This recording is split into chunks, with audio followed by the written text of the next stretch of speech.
দর্শক কীভাবে 6 ইঞ্চি লম্বা এবং 6 ইঞ্চি চওড়া পান গলা কাটবেন সেটা শেখাচ্ছি। প্রথমে আমি বক্রম নিচে 1 ইঞ্চি রাইখা উপরে দাগ দিলাম, দাগ দিয়ে 3 ইঞ্চি চওড়া করে দাগ দিয়ে নিয়ে প্রায় লম্বা দাগ দিলাম। এখন 6.5 ইঞ্চি নিব, হাফ ইঞ্চি সুইং অ্যালাউন্স থাকবে, তাই 6.5 ইঞ্চি নিলাম।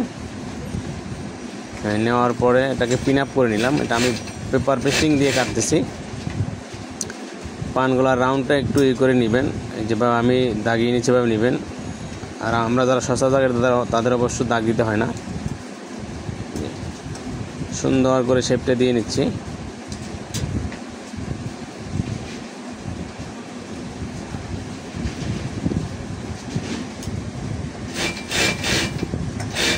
হয়ে গেল পানগলা।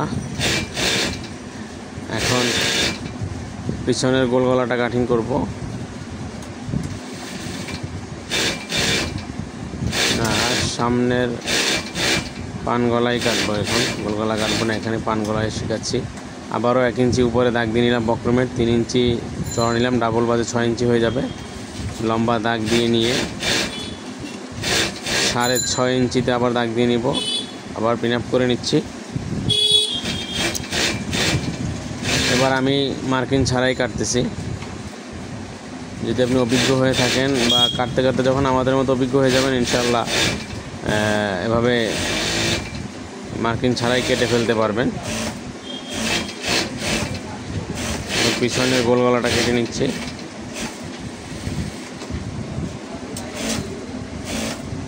আচ্ছা, ওটা পরে কাটবো। যেহেতু পান গলা দেখাচ্ছি তাই পান গলায় দেখাচ্ছি, আবারও দেখাচ্ছি।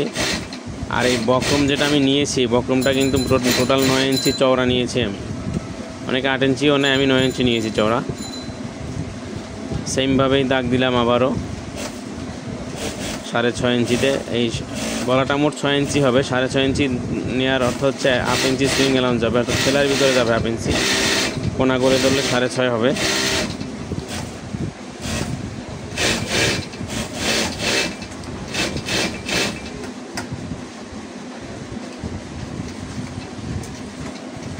সুন্দর মতো করে রাউন্ড দিয়ে নিচ্ছি। পানগলা অবশ্য সরু হয়, চোকা হয়, অনেক রকম হয়। আপনি যেভাবে দিতে চায় সেভাবে দিয়ে নিতে পারবে।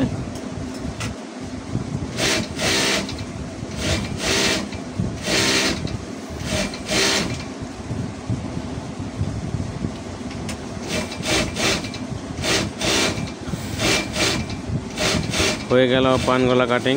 তো ধন্যবাদ দর্শক, ভিডিওটি ভালো লাগলে অবশ্যই লাইক করবেন, শেয়ার করবেন, কমেন্ট করবেন এবং সাবস্ক্রাইব করবেন, ফলো করবেন। ধন্যবাদ।